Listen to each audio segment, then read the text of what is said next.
bienvenue à vous, chers téléspectateurs. Merci d'avoir préféré Télé Tchad. Les belles lettres, comme chaque fois on le fait, nous vous amenons à la découverte d'un auteur tchadien avec une œuvre.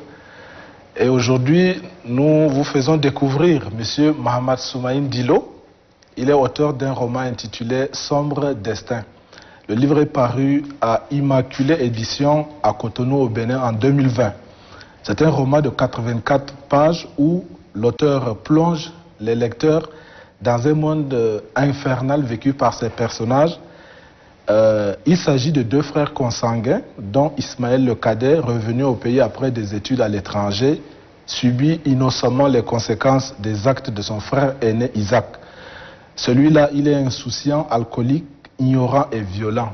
Bref, c'est un monde de débauche dont le résultat ne sera que tragique et donc la mort et la prison vont donc s'en suivre. Bonjour, monsieur Mohamed Soumaïn Dilo. Bonjour à vous, monsieur. Merci de votre présence. Merci à vous.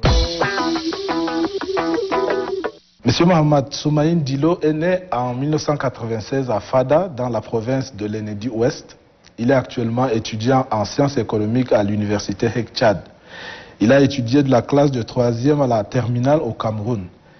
Il fut président d'association et rédacteur en chef du journal quotidien du collège évangélique de Yaoundé. Il fut séduit très jeune par le monde des livres. Sombre Destin donc est sa première publication. Monsieur Dilo, pourquoi le titre est-il au pluriel? Sombre Destin. Voilà, merci à vous. Sombre Destin est pluriel parce que dans cette œuvre, je mets en relation le destin de plusieurs personnes. Il ne s'agit pas uniquement le destin qui va chavrer, c'est le destin des deux auteurs, les deux personnages principaux, mais il s'agit également de destin de plusieurs autres personnes qui sont liées d'une manière ou d'une autre avec ces personnages principaux. Et que représentent les images effroyables de la première de couverture? Voilà, les images, j'ai tendance à montrer à partir des images à mes lecteurs que ces images reflètent les écrits qui sont dans l'œuvre. Vous voyez, n'est-ce pas? Vous voyez ici un jeune homme accroupi tenant sa tête entre ses deux mains. Donc ça reflète déjà l'amertume, ça reflète déjà ce qui est sombre, ça reflète déjà un avenir douteux. Vous voyez, au fond, dans les nuages, il y a l'image d'une femme qui est en larmes, une femme qui pleure. Vous voyez, n'est-ce pas? Donc, pour donner un goût, un avant-goût au lecteur, pour donner un sens à cette image, il faut qu'il replonge dans la lecture de cette œuvre. Ok. Bien, le narrateur passe beaucoup plus de temps à décrire qu'à narrer l'histoire. Quel rôle accordez-vous à la description et au portrait dans ce roman? Avant tout, il faut savoir donner un sens, un goût au lecteur. Il faut qu'il apprenne de quoi il s'agit. Vous ne pouvez pas narrer une histoire sans pouvoir décrire l'environnement dans lequel les personnages se trouvent. Vous voyez, n'est-ce pas? On peut parler d'une histoire, sans même donner un aspect particulier à l'environnement dans lequel l'histoire se déroule. Oui, donc ça va être un peu abstraite. L'histoire va être un peu abstraite et ça serait un peu insensé également. Donc pour juste ajouter un peu de goût, pour donner un peu de goût à l'histoire, je préfère également un peu mettre du décor, un peu, comment dirais-je, un peu rendre plus beau l'environnement dans lequel l'histoire se déroule. Ok. Voilà. Alors, Isaac et ses amis aiment la fête. C'est ce qu'on lit dans le roman. Les réjouissances sont perpétuelles. Et en quoi cela vous a semblé incommode, le fait de fêter? Particulièrement, je n'ai aucun problème avec le fait que les personnes ou bien la jeunesse puissent s'accommoder beaucoup plus à la jouissance. Mais il faudrait que cette jeunesse, quand j'essaie de narrer l'histoire d'Isaac, ce n'est pas uniquement l'histoire d'une seule personne. Mais malheureusement, aujourd'hui, on a tendance, surtout la jeunesse africaine, a tendance à s'accommoder, comme vous le dites, à l'ambiance. Vous voyez, n'est-ce pas? Et cette jeunesse, elle se soucie moins peu de l'avenir du continent, ni de l'avenir du pays. C'est pourquoi je mets en exergue cette histoire de dépendance à la jouissance pour que la jeunesse africaine, plus particulièrement la jeunesse tchadienne, puisse prendre conscience. Vous voyez, n'est-ce pas? Donc, la situation dans laquelle on se trouve, ce n'est pas une situation de fête. Ce n'est pas une situation de consommation de la bière ou bien de fêter ou bien de faire, mais c'est une situation à laquelle on peut porter rescousse à notre société. Et pour vous, Isaac est le fils mal élevé, mal poli, inconscient et insouciant, alcoolique, ambianceur, tout ça, si on peut l'appeler ainsi. À qui attribuez-vous cet écart de comportement? Ses parents, la société ou lui-même? En fait, il y a une chose que j'ai bien compris dans la vie, c'est que on est le maître de son propre destin. Les parents ont beau à vous éduquer, ont beau à vous donner les valeurs sociales, ont beau à vous transmettre leurs propres valeurs, mais ton destin, c'est entre tes mains. Tu peux bien chavirer, tu peux bien marcher sur le droit chemin. Vous voyez, n'est-ce pas? Donc, l'éducation des parents, on ne peut pas mettre en question l'éducation des parents. Certes, l'éducation des parents a une part des responsabilités, mais la majeure des responsabilités revient en soi-même. Donc, si je qualifie d'Isaac un peu trop, un peu d'une manière excessive, d'alcoolique, de violent, un peu ambianceur, c'est pas uniquement l'histoire d'Isaac que je vais relater, c'est l'histoire d'une jeunesse que je vais mettre en exergue. Okay. Le narrateur donc fustige non seulement la moralité d'Isaac qui est donc entachée de l'addiction à l'alcool, mais également sa tenue vestimentaire. Êtes-vous, monsieur Dilo, contre l'accoutrement des jeunes aujourd'hui qui ont tendance à imiter les stars? Franchement, c'est une question un peu complexe. Bon, je vais quand même répondre d'une manière simple. Le style vestimentaire, j'en disconviens pas, que ce soit à la mode ou bien que ce soit archaïque. J'en disconviens pas totalement. Voilà, la jeunesse a sa façon de s'habiller. Et ça, c'est sa façon à elle de s'habiller. Mais le cas d'Isaac ici, c'est là où je retire la généralité du particulier. C'est cette responsabilité que je ne compte pas à la jeunesse tchadienne, mais à Isaac simplement. Okay. Donc, Isaac, sa manière de s'habiller, pour moi, c'est un peu perplexe. Oui, n'est-ce pas? Donc, quelqu'un qui s'habille devant sa maman avec des jeans déchirés et puis il manque de respect à sa maman, je crois que c'est un peu trop. Dans les 21 premières pages de votre roman, Isaac l'alcoolique donc est confronté à sa mère Kadi, jusqu'à ce que celle-ci prenne l'ultime décision de le régner. Enfin, de le régner, voilà. Alors, pourquoi laissez-vous la pauvre mère épuiser toutes ses ressources à tenter toute seule de sauver son fils? Où est son père? N'est-ce pas l'éducation de l'enfant incombe aux deux parents? Absolument, certainement, vous avez raison.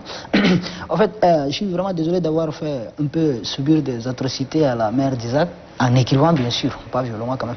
Voilà, de ce fait, c'est juste pour rappeler au lecteur que combien de fois, à quel degré nos mamans tiennent à nous. Vous voyez, n'est-ce pas? Nous, quelles que soient nos situations, quelles que soient nos mentalités, nous sommes trop précieux auprès de nos mamans. Vous voyez, n'est-ce pas? Donc, elle n'avait pas eu le choix, elle a fait de son possible, elle n'a pas eu le choix, et puis elle a balancé le dernier mot qui, au fait, c'est un peu la dernière goutte qui a débordé le vase. Vous voyez, n'est-ce pas? Comme quoi les mères se soucient beaucoup plus, que les pères. Que le père, voilà. Et si vous me demandez de la part des responsabilités du papa, le père, surtout les papas africains, ont tendance à lâcher prise question concernant leurs enfants. N'est-ce pas? J'en connais des dizaines, pourquoi pas même des vingtaines de personnes qui ont des relations un peu étroites avec leur papa. Mais les relations les plus tranquillisées et les plus stables, c'était des relations établies avec leur maman. Mais les pères ont, bon, il va tout simplement dire que c'est un homme comme moi, maintenant il a atteint la majorité, il n'a qu'à faire ce qu'il veut. Et c'est là où l'enfant va dérailler. Ouais, c'est un peu ça. Alors, dans tout le roman, le cadre spatio-temporel, c'est-à-dire le temps, les lieux, restent quasiment imprécis et anonymes. Aucun lieu ne porte un nom, aucune référence temporelle n'est mentionnée. En lieu et place du nom de lieu, excepté Afrique et Zakuma que j'ai retrouvé là et que je connais, vous préférez l'inconnu X. Vous voyez, quel est le sens de ce mutisme et donc de cette, si vous voulez, omission volontaire? Pour vous, c'est un mutisme, parfois c'est omission volontaire, mais pour moi, c'est un style. C'est un style propre à moi, c'est un style de camouflage. Voilà, c'est juste pour ne pas indexer un lieu. Par exemple, si tu prends telle région, parmi mes lecteurs, il y aura des personnes issues de cette région qui vont mal prendre les choses. Vous voyez, n'est-ce pas? Par exemple, à la première page, page 1, c'est écrit verdure éclatante, des longs acacias qui protégeaient. Ces longs acacias qui protégeaient la verdure éclatante avec des branches qui chatouillaient le ciel, n'est-ce pas? Donc personne ne va s'imaginer que c'est quelque part ici au Tchad ou bien c'est à l'extrême nord ou bien à l'extrême sud. Non, non. Je ne veux pas indexer les lieux, je ne veux pas indexer les régions, juste pour que mes lecteurs puissent se sentir à l'aise dans leur lecture. Ok. Alors, lorsque l'on considère le point de vue narratif, on a le sentiment de lire deux romans dans le même. Vous voyez, je m'explique, l'un est écrit à la première personne et en police italique, et l'autre à la troisième personne avec autre police aussi. C'est un choix de votre part, je suppose. Mais est-ce qu'il y a une explication à ce mélange de points de vue?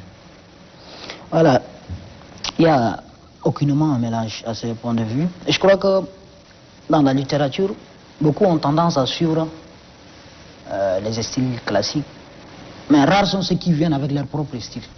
Chacun a son style et chacun se sent à l'aise dans son style. Moi, j'ai pris cette partie parce que une partie pour faire comprendre au lecteur qu'il s'agit de telle personne dans un tel lieu X, ouais, n'est-ce pas, avec une histoire.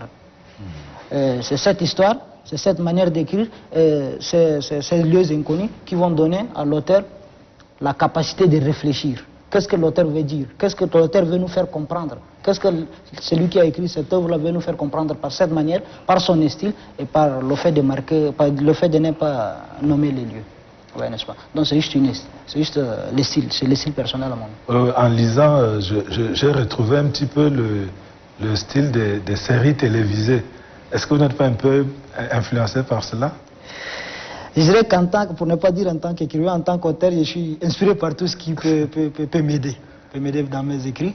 Okay. Beaucoup plus souvent, la télé, si on l'exploite positivement, ça peut nous apporter beaucoup de choses.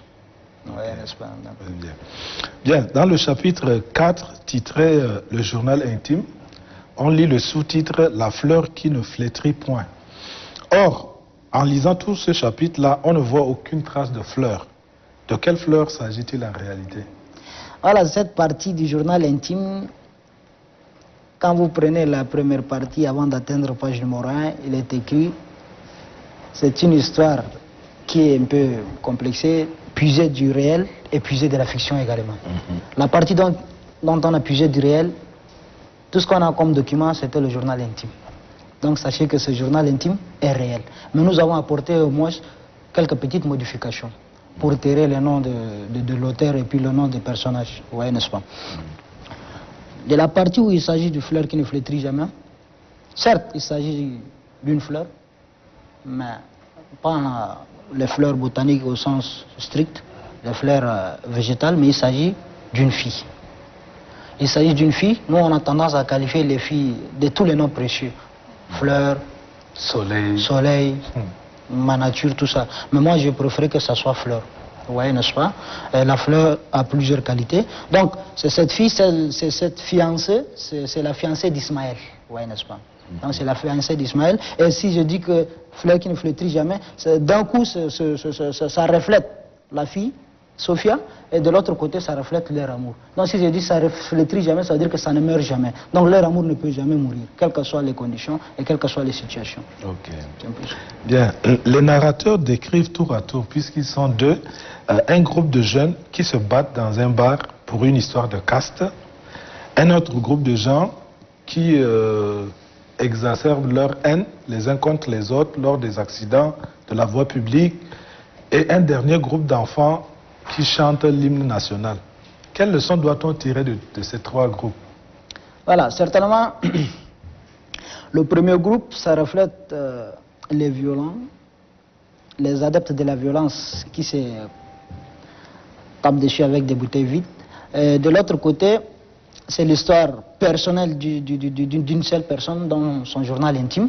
Et de l'autre côté, l'accident de circulation, c'est juste une anecdote. C'est juste une anecdote dont le personnage principal se met en arrêt pour expliquer dans quelle situation nous, la jeunesse africaine, on vit. Vous voyez, n'est-ce pas? En cas d'accident, juste, il a pris un exemple, en cas d'accident, si les deux sont érudits entre guillemets, à leur manière, ils vont se dire tout simplement que non, bon, on a commis un accident et ça arrive à tout le monde. On s'entend. On s'entend, tu répares mes dommages, je répare ta part et puis on se sépare. Et la personne X dont elle a commis l'accident, en rentrant chez soi, elle va constater qu'elle a les côtes brisées. À qui la faute? La faute revient à cette éducation dont ces deux personnes elles ont obtenu.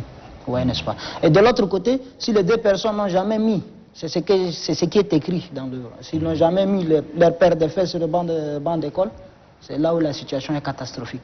Vous voyez, n'est-ce pas? Ils peuvent se battre.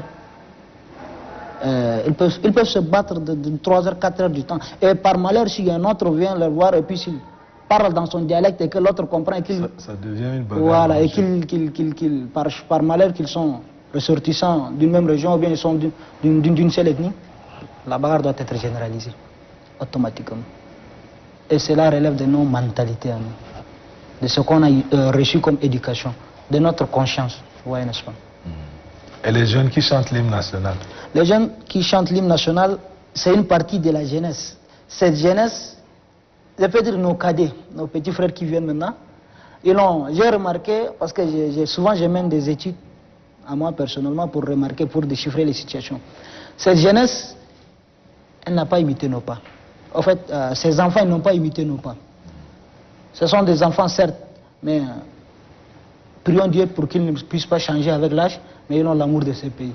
De la manière dont ils chantent l'hymne national dans la rue en sortant de l'école, ça explique beaucoup de choses, vous voyez, n'est-ce pas? Donc, le personnage principal s'est arrêté au cours de la route. Il a regardé les enfants chanter l'hymne national, se faire des accolades, parler, discuter. Ce qui ne peut pas se faire entre des grands gars maintenant. Ouais, n'est-ce pas? Tu chantes l'hymne national ou bien tu te mets à parler du bienfait de ton pays, de la bonté, de la culture, du brassage culturel, de la cohabitation passive. Il va te dire, laisse-nous tranquille avec nous.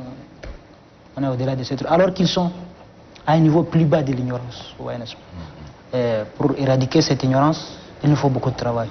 Et souvent, moi, ce que je pleure beaucoup plus souvent dans mes nuits les plus sombres, c'est cette ignorance. Ouais, tous les mots de la jeunesse africaine, plus particulièrement de la jeunesse tchadienne, c'est un peu l'ignorance.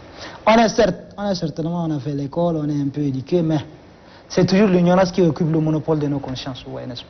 Donc c'est un peu complexe. Il y avait, je vais citer un grand monsieur, c'est un peu plus mon mentor, le docteur Ali Adraman Agar. Un jour, il m'avait dit, c'était lors d'un concours, un concours d'éloquence, il m'a dit, bon, dis-le, tu sais, ce qui ne va pas avec nous, avec vous, la jeunesse tchadienne, c'est quoi? C'est l'ignorance. Et vous savez très bien que l'ignorance, la pauvreté, surtout l'ignorance, conduit à la pauvreté. Et la pauvreté conduit à la violence. Donc vous voyez, c'est l'état le plus bas de la société. Ouais, okay. L'état le plus bas de l'ignorance. C'est un peu ça. Merci. Bien, la vengeance, doublée de la dia au prix du sang, c'est la thématique qui sous-tend le roman. Alors, en effet, la dia est une pratique coutumière qui divise aujourd'hui les Tchadiens, tout le monde le sait. Absolument. Alors, quelle appréciation faites-vous de cette pratique et surtout, quelles suggestions faites-vous à ceux qui prennent cette tradition pour une sorte de loi d'État? Voilà, concernant la charia islamique ou bien autre règlement concernant la dia, je crois que même les religions les plus connues, c'est plus souvent aux mœurs, aux coutumes de certaines communautés. Moi, à mon niveau, je peux pas dire ou bien je peux pas donner des directives à cette pratique plus ancienne que ma durée de vie sur Terre, ouais, n'est-ce pas? Donc, certainement, c'est que j'en disconviens au niveau où la violence intervient dans le cadre de la vengeance, ouais, n'est-ce pas? Prenez la dia, négocier entre les communautés, tout ça, ça m'importe peu. Mais ce qui me fait mal, c'est de ne pas laisser la justice faire son travail et de se faire justice soi-même. Ouais, n'est-ce pas? Lorsque l'autre personnage, Nimr, avait exécuté Ismaël avec une arme à bout portant, ouais, n'est-ce pas? Donc il s'est fait justice soi-même. Il a dit que bon, comme il a tué mon frère, je vais tuer son frère. Il est venu prendre une vie innocente pour lui. Et puis il a plongé toute une famille dans le chaos. Il a réduit également le pays en manche. Ouais, n'est-ce pas? C'est un peu ça. Ouais. Personnellement, je n'ai rien contre la dia, mais la violence qui est faite pour se faire justice soi-même, c'est un peu complexe. Voilà. Bien, nous tendons presque vers la fin. Est-ce que vous avez peut-être un dernier message à la jeunesse qui doit vous lire? Un message, c'est juste, je ne peux pas laisser un simple ou bien un petit message à la jeunesse parce que la jeunesse, c'est le sujet, c'est le centre d'énergie de toute ma vie parce que étant jeune, je me soucie trop de la jeunesse. Si je me mets à laisser un message, je crois qu'on va passer la journée ici. Mais en résumé, ce que je veux dire à la jeunesse, c'est juste que travaillons, lisez, en fait, lisons y compris moi, et osons aussi. C'est ce que je dis souvent lors des présentations de mon livre à l'Université de Tchad, à l'IFT, partout, je dis seulement oser. En fait, c'est cette peur-là. C'est cette période qu'on a en nous, c'est ça qui nous détruit à petit feu. Donc tout ce que je peux dire à la jeunesse, changeons de mentalité. Changeons de mentalité, et comme disait toujours le docteur Ali Adraman Agar, changeons de mentalité, changeons le pays et ne changeons pas de pays. Voilà. Bien, nous allons vous demander de nous proposer la lecture d'un extrait à la page 83. L'informé se leva péniblement sans articuler un mot toujours. Il fixa son compagnon de barre d'un regard intense, sombre et plein d'énigmes à décortiquer. Le bruit des chaînes liées à ses chevilles s'intensifiait dans sa tête. Le trajet du parloir à sa cellule paraissait un voyage sans fin. Au-delà des bruits des chaînes qui résonnaient en écho dans son esprit, plus profondément, un autre chuchotement l'envahissait et lui donnait la nausée. Ton frère a payé pour tes conneries. Son stress venait d'atteindre un niveau record de décadence. L'amertume prenait le dessus. Le malheur l'avait frappé de plein fouet. L'autre prochaine, le même décor et la même ambiance s'annonçait. Cependant, un événement majeur brisait la tradition matinale. Ngar, qui quittait son lit pour ses exercices de retirement habituels, est stupéfait. Il cria: ô Seigneur Jésus! Se tenant debout face à lui, le corps sans vie d'Isaac suspendu au plafond balançait lentement. C'est là donc la tragédie à laquelle tu amènes tes lecteurs pour mesurer la gravité des mauvais choix. Voilà, des mauvais choix et de l'ignorance. Voilà. Ce n'est pas la seule et l'unique tragédie. Il y a la fin tragique d'Ismaël, il y a la fin tragique d'Isaac, et on peut ajouter également la maman qui s'est effondrée en larmes, et la maman et le papa, ou bien la mère et le père d'Ismaël qui ont perdu leur fils. On ne peut pas mesurer leur perte, ou bien on ne peut pas mesurer le degré de leur malheur. Vous voyez, perdre un enfant, perdre une partie de soi, ce n'est pas vraiment facile. Voilà. Ouais, n'est-ce pas? Monsieur Mohamed Soumaïl Dilo, merci beaucoup. Merci vraiment. Merci vraiment à vous également. Merci à vous et merci à toute votre équipe. Fidèles téléspectateurs, nous arrivons ici à la fin de ce numéro d'aujourd'hui. Je rappelle que nous avions reçu comme invité monsieur Mohamed Soumaïl Dilo. Il est auteur d'un roman intitulé Sombre Destin. Le livre est paru aux éditions Immaculée à Cotonou au Bénin en 2020. Merci à vous de nous avoir suivis et continuez à regarder le programme de Télé Tchad. Au revoir.